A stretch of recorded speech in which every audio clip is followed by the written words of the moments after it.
성균관대학교 발표 시작하겠습니다. 인간과 야생동물이 동시에 한 파벨리온에서 존재를 할 수 있을까요? 올해 주제는 동식물 자연 인간의 공생입니다.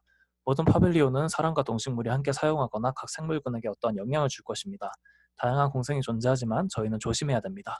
사람의 입장에서의 강제적인 공생은 오히려 기존 항상성을 깨뜨리거나 동식물의 생활 환경을 변화시키고 파벨리온 철거 이후엔 오히려 혼란을 야기합니다. 야생동물은 또한 기본적으로 낯선 시설에 다가오지 않습니다. 사람들이 먹이를 준다면 동물들은 다가오겠지만 이러한 과정이 그들의 생태에 도움이 되는지 생각을 해야 되는 것이죠. 사람의 도움을 지속적으로 받는 동물들의 야생성은 훼손되고 사람의 냄새가 묻는다면 무리해서 도태당할 가능성도 존재합니다. 최대한 기존 환경을 변화시키지 않고 그들의 삶에 조금의 도움을 주는 방식으로 접근해야 됩니다. 이런 조건들을 갖추며 인간과 동식물이 한 파벨리온에서 공존할 때 가능한 행위들을 정리했습니다.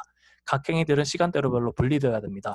낮 시간에는 사람들이 주 사용자가 되어 파벨리온을 사용하고 아침과 밤 시간대에는 야생동물들이 사용하는 형식입니다. 시설과 부패, 위생의 문제로 지양되는 활동들을 제외한 뒤 직접적으로 자연과 연결되는 활동들을 분류했습니다. 저희는 이러한 활동들에 초점을 맞추고 한 번에 묶을 방법에 대해서 스터디를 해보았고 어떠한 요소를 사용하면 최대한 환경을 해치지 않으며 본 행위들을 공통적으로 해낼 수 있는 걸 발견했습니다. 바로 씨앗입니다. 단순히 사이트에 씨앗을 심는 것뿐만이 아닙니다. 이는 야생동물과 곤충의 중요한 먹이가 되기도 하고 사람이 씨앗을 심는 행위는 하나의 액티비티, 놀이행위가 될 수 있습니다. 많은 새들이 이걸 먹기도 하고 설치류도 마찬가지입니다. 또한 씨앗은 일반적인 동물성 사료에 비해 부식이 강하고 보관이 용이하며 바닥에 떨어져도 자연에 영향을 덜 줍니다. 파빌리온이 철거된 이후에도 재사용이 가능하며 실시 시공 기간인 11월에 사이트에 남겨진 씨앗은 겨울 동안 야생동물의 씨앗이 됩니다. 즉 저희 컨셉은 씨앗이며 내부에 공간이 있는 씨앗을 담고 뿌릴 수 있는 모듈을 제작합니다. 모듈을 만들기 전에 저희는 먼저 몇 가지 원칙을 정했습니다. 먼저 기본 사이트에 식생을 훼손하지 않아야 됩니다. 식물이 자생하고 있는 대지에 일주일 이상 파벨리온이 건설되어 있으면 파벨리온 아래 식생들은 상당히 훼손됩니다.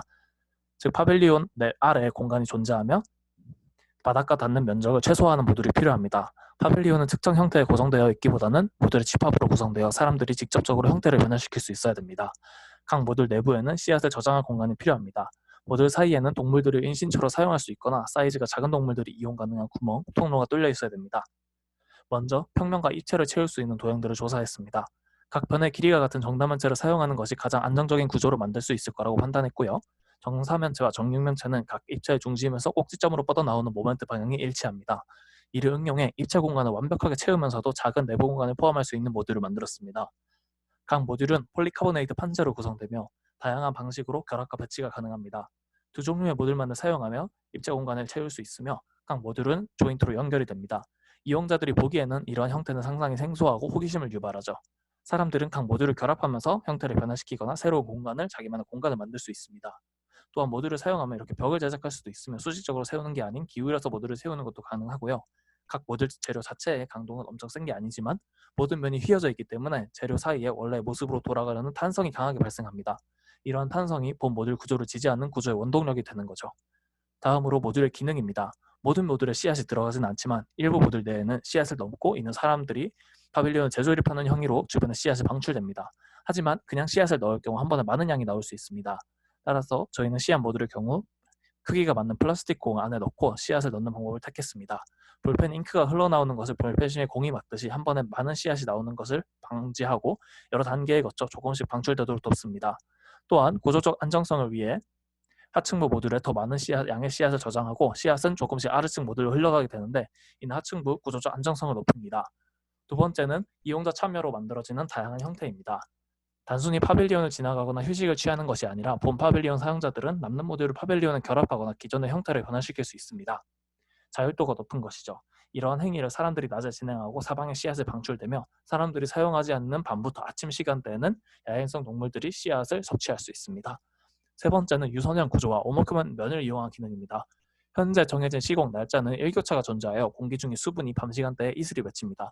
파빌리온에 맺힌 이슬들은 유선형의 구조를 따라서 육면체 모듈에 지붕층에 모이게 되고 하단 모듈일수록 더 많은 물이 모입니다. 이는 야생동물의 식수로 사용 가능하고 낮 시간은 다시 증발하죠. 네 번째는 직접 식물을 식재하는 것입니다.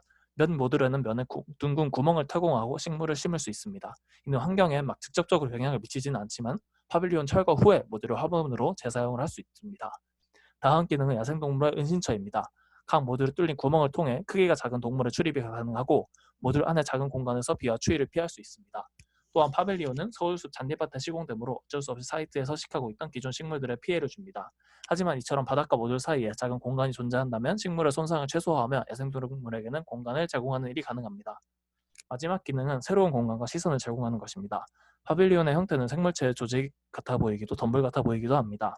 이는 사이트인 서울숲의 나무와 조화를 이루며 구멍을 통해 외부 환경을 관찰하는 새로운 전망을 제공합니다. 다음과 같은 방식으로 4개의 다른 벽을 세우고 구조적 보강을 통해 파빌리온의 정체적 형태를 디자인하였습니다. 파빌리온 표면의 구멍은 서울숲을 바라보는 또 다른 전망을 제시하고요.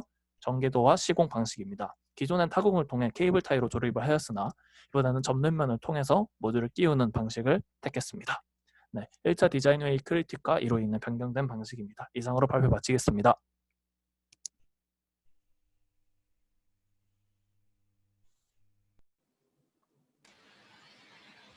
성대도 지난 1차 그 리뷰 때 그 제가 안을 봤었는데요. 네. 여전히 이제 이 폴리카보네이트로 이 모듈을 만들어 가지고 이렇게 쌓아놨을 때 이게 프리스탠딩 할 수 있느냐, 네, 그게 좀 의문이 들어요.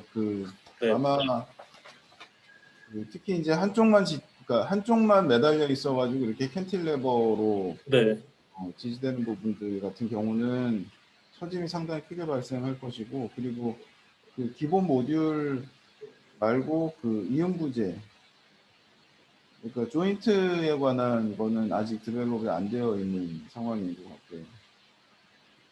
네. 그래서 원래는 ABS 패널인데 폴리카보네이트로 재료를 바꾸고, 그리고 저거 지난번에 크리틱을 받고 저희가 원래는 케이블 타이로 그냥 끼우는 거였는데 아무래도 보조적 부분 크리틱을 많이 받았기 때문에 그거를 모듈을 이렇게 접어서 폼을 끼우는 방식으로 택했고, 현재 어떻게 하면 더 좋은 조인트랑 더 많은 무게를 가질 수 있을까 해서 여러 개를 시도 중에 있습니다. 최소한 요 조인트, 그 조인트 자체는 최소한 솔리드가 돼야 되지 않을까 싶거든요. 네.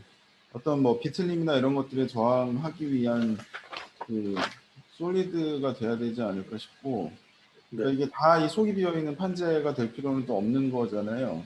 네. 그리고 뭐 그 전에 저기도 얘기를 했지만, 우리가 그 3D상의 모델링을 가지고 있으면 그거를 뭐 라이노 플러그인이든 뭐든 실제로 그 형상이 만들어졌을 때, 그리고 그 형상을 구성하고 있는 재료의 속성 값을 넣었을 때 이게 구조적으로 구조 해석을 할 수 있는, 그러니까 뭐 자중이나 이런 것들을 다 값을 입력해가지고 그 자중을 다 버틸 수 있는지, 뭐 이런 것, 그리고 취약 부분이 어딘지 뭐 이런 거에 관한 그 구조 해석을 해볼 수 있는 프로그램들이 사실 많이 있기 때문에, 플러그인으로도 많이 있기 때문에 뭐 다른 팀들도 마찬가지지만 그런 구조 해석 같은 것들을 한번 해볼 필요가 있을 것 같아요. 우리가 실제로 그러니까 작은 스케일로 모형을 만드는 거하고 실제 스케일로, 그러니까 이게 무게가 가벼울 거라고 생각을 해도 크기가 커지고 개수가 많아지면 그게 합쳐졌을 때 무게는 사실 우리가 디자인 단계에서 상상하기는 어려운 부분들이 있어요. 그러다 보니까 실제로 만들어졌을 때 어떻게 될 것인가에 관한 구체적인 고민들을 더 해봐야 되지 않을까 하는 생각이 들고, 그리고 전체적으로 이 볼륨을 형성해 나가는 논리나 이런 것들은 뭐 이 기본 유니트도 마찬가지로 이 불리언 해내는 방식으로 형상을 디자인을 하고 있잖아요.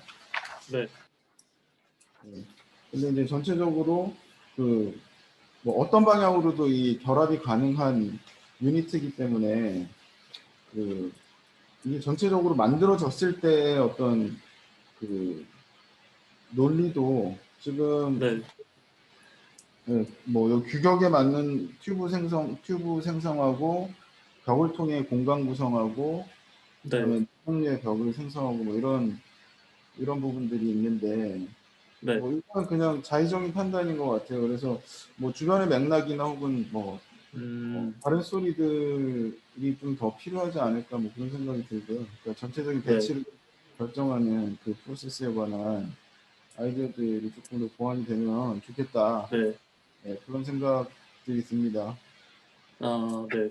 그 라이노에서 플러그인만으로도 그게 계산이 가능하다고 하셨는데 저희는 원래 이제 모듈을 만든 다음에 각 모듈이 얼마나 무게를 견디는지를 확인을 해보고 그리고 각 모듈 위에 이제 몇 개가 있는지를 해보고 그런 거를 이제 계산을 해야겠다 이런 거 할 수 있는데 그런 게 플러그인으로 한 번에 해결이 되나요?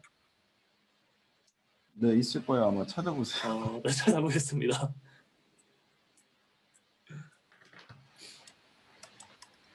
어, 네, 그리고 형태적인 부분은 그 벽 같은 경우에 이게 벽에 구멍이 뚫려 있고 시선 교차가 일어나고 다양한 전망을 줄 수 있을 것 같아서 각각의 벽을 다르게 구성하고 그래서 네 가지 종류의 벽을 한 번에 이어서 공간을 만든다 이런 판단이 있었는데 이게 그 발표 자체에는 좀 많이 누락된 것 같아서 그런 부분도 더 보강해 보도록 하겠습니다. 네.